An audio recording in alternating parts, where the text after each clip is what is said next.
तो DSSS वालों, आज मिलवाता हूँ मैं एक ऐसे शख्स से जिनके 290 बैक स्पेस थे और आज उनके घटा करके हमने कर दिए 25 बैक स्पेस। मतलब शुरुआत जब हमारे पास ज्वाइन किया था उन्होंने तो इनके 280 290 बैक स्पेस थे, आज हमने उनको कम करके 25-30 पे ला दिया। ठीक है, तो हम पूछेंगे भाई ये बैक स्पेस कम कैसे हुए और साथ में एरर कम कैसे हुई, और आज इनकी जो स्पीड है एक बार देख लो यहाँ पे सामने। यहाँ पे देखो 16 इन्होंने टोटल एरर की है, 32 की पेनल्टी हो गई, 4.24 की यहाँ पे एरर परसेंटेज है, ग्रॉस 44.64 की यहाँ पे। और बात करें दोस्तों यहाँ पे नेट WPM बचा है 41.44 का। ठीक है, और यहाँ पे बैक स्पेस जो यूज़ किए हैं 25 है। शुरुआत जब इन्होंने की थी हमारे पास तो इनके 280 290 बैक स्पेस थे। ठीक है, और कम नहीं हो रहे थे। अब बात करें यहाँ पे जो इन्होंने टाइप किया पैसेज, वो पैसेज देखो सामने ये है। मतलब यहाँ पे ज़्यादा टफ पैसेज नहीं है, 24 नंबर का पैसेज है, आप देख सकते हो यहाँ पे। और इन्होंने 2 वर्ड यहाँ पे फिर भी मिस कर दिए। ठीक है, और यहाँ पे 2 वर्ड क्या 2 अक्षर ही मानो, क्योंकि ए का यहाँ पे सिस्टम है। और ये देखो इन्होंने एरर जो की है सामने, वो ये एरर है। मतलब शुरुआत में हल्की सड़बड़ाहट रहती है इनको, जिसकी वजह से एरर हो जाती है। बाकी थोड़ा यहाँ पे सुधार हुआ है बीच में, और यहाँ पे लास्ट में कुछ एरर हुई है। ठीक है, तो इनसे पूछते हैं कि भाई बैक स्पेस कम होने का क्या रीज़न है और कितने दिन को टाइपिंग करते हुए हो गया, सब कुछ पूछते हैं इस वीडियो के अंदर। तो आप भी बने रहिएगा और साथ में चैनल को सब्सक्राइब कर लेना, क्योंकि सारे अपडेट आपको तभी मिल पाएंगे जब चैनल सब्सक्राइब होगा। ठीक है, और कमेंट भी आप तभी कर पाओगे जब चैनल सब्सक्राइब होगा। तो कुछ बच्चे कमेंट करने की सोच रहे होंगे, तो पहले सब्सक्राइब कर लो, उसके बाद में कमेंट करना। देखिए दोस्तों, तो क्या नाम भैया आपका? सर ऋतुकांत गौतम। ऋतुकांत गौतम, पहली बार आए हो आप वीडियो में हमारी में? बिल्कुल सर, पहले। अच्छा, तो शुरुआत में जब आपने हमारे पास ज्वाइन किया था तो क्या समस्या लेकर के आप आए थे हमारे पास? मैं आपके पास आया था, सबसे बड़ी समस्या मेरे बैक स्पेस थी। 200 प्लस हमेशा बैक स्पेस रहते थे, उसके बावजूद भी मेरी स्पीड केवल क्वालिफाइंग, कई बार क्वालिफाई नहीं, 36 35 36 इसकी लमसम ही रहती थी। इससे बहुत ज़्यादा परेशान था। आपके पास आया, सबसे पहले आपने स्पीड देखी, फिर आपने वही आपका पूरा मैंने आपने जो बताया बेसिक क्लियर किया। उसके बाद आपने दिखा बिल्कुल धीरे धीरे टाइपिंग करनी है, धीरे धीरे टाइपिंग किया, 290 से 150 पहुँचे, आज ये बैक स्पेस है सर। आप कितना रहता है एवरेज? मेरा सर एवरेज 25 से 30, कभी 20 भी रह जाता है, थोड़ा ध्यान से करता हूँ, टफ पैसे जाता है तो 30 लग पहुँच जाता है एवरेज। बिल्कुल सर। तो अब जब टाइपिंग करते हो तो आप पहले कैसे करते थे टाइपिंग आप?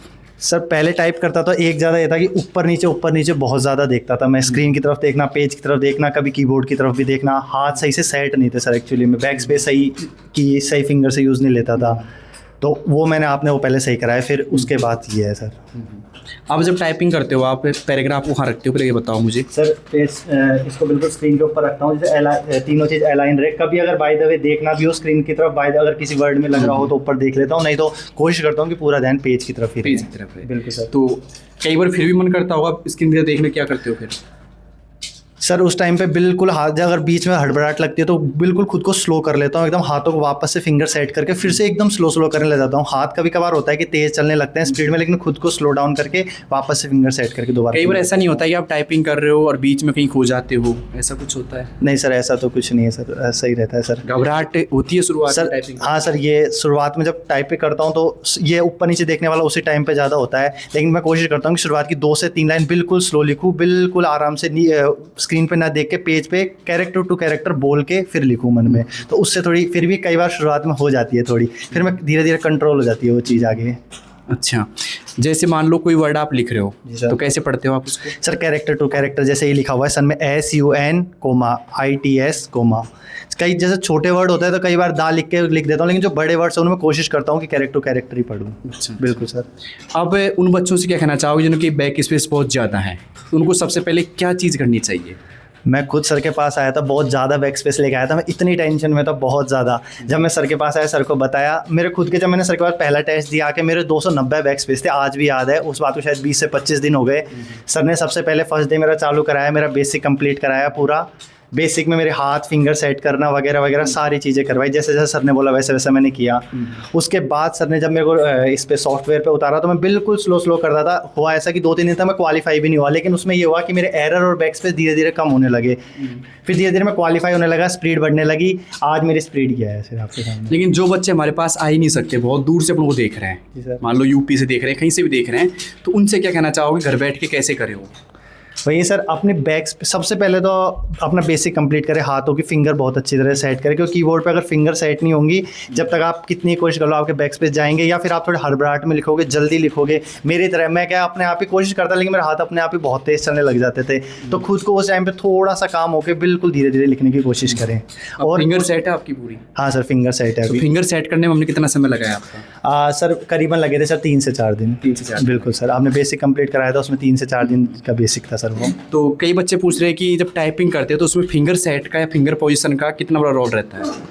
सर फिंगर सेट का ऐसा है, अगर आपने फिंगर ही सही से सेट नहीं करी तो होगा ऐसा कि आप कई बार, कई कीबोर्ड एक्चुअली में सब टाइप के कीबोर्ड होते हैं, तो कई बार आपकी जो फिंगर है वो इनके कीज़ के बीच में अटक जाती है, जिससे कारण आपके दोनों की दब जाते हैं, दोनों होने के कारण आपके बैक स्पेस बढ़ते हैं और आप हड़बड़ाहट जाते हैं। फिर वही चीज़ें आपकी बैक स्पेस ज़्यादा होते हैं, आपकी एरर ज़्यादा हो जाती है, स्पीड गिर जाती है, स्पीड खराब हो जाती है। जब टाइपिंग करते हो तो हड़बड़ाहट तो होती होगी, तुमको घबराहट भी होती होगी कभी कभी ऐसे, तो उसको कंट्रोल कैसे करते हैं भाई? सर आज भी होती है सर, ये बिल्कुल झूठ नहीं बोलूँगा, लेकिन वही है, मैं कोशिश करता हूँ एक बार थोड़ी सी लंबी सांस लेके धीरे होकर वापस से धीरे धीरे लिखने लग जाता हूँ। सांस लेने से घबराहट कम हो जाती है?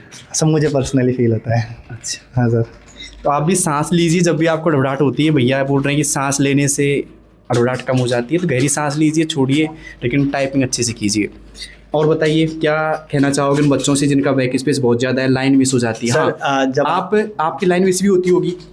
हाँ सर, कई बार लाइन मिस हो जाती है, लेकिन उसका फ़ायदा ये होता है कि अगर मेरे बैक स्पेस कम है तो इससे क्या स्पीड आगे बढ़ जाती है, तो मैं क्वालिफाई हो जाता हूँ लाइन मिस होने के बाद भी। लाइन मिस को रोकना कैसे है? अच्छा हाँ सर, उसके लिए कोशिश आप ये कर सकते हैं कि पेज की तरफ ही ज़्यादा ध्यान रखें। जैसे मेरे और साथ होता था, मैं स्क्रीन और पेज दोनों पर बहुत ज़्यादा देखता था, लेकिन आपने जो कंट्रोल कराया बेसिक, जब एक बार ना बेसिक से फिंगर से सेट हो जाती है और अपन पेज की तरफ बिल्कुल स्लो टाइपिंग करते हैं कैरेक्टर टू कैरेक्टर, तो आपका स्क्रीन की तरफ ध्यान कम जाता है और आप कोशिश करते हैं कि कम से कम स्क्रीन की तरफ देखें, जिससे आपके लाइन मिस होने के चांस बहुत कम हो जाते हैं। हाँ, लास्ट जब आप किसी लाइन की लास्ट वर्ड को छोड़ें तो ध्यान कोशिश रखें कि अगला जो स्टार्टिंग का लाइन का स्टार्टिंग का वर्ड है उसको ध्यान से पकड़े, क्योंकि वहाँ पे मिस होने के चांस और एक सेम वर्ड होने पे मिस होने के चांस ज़्यादा होते हैं। अच्छा। कितने घंटे टाइपिंग करवाते हैं हम आपसे?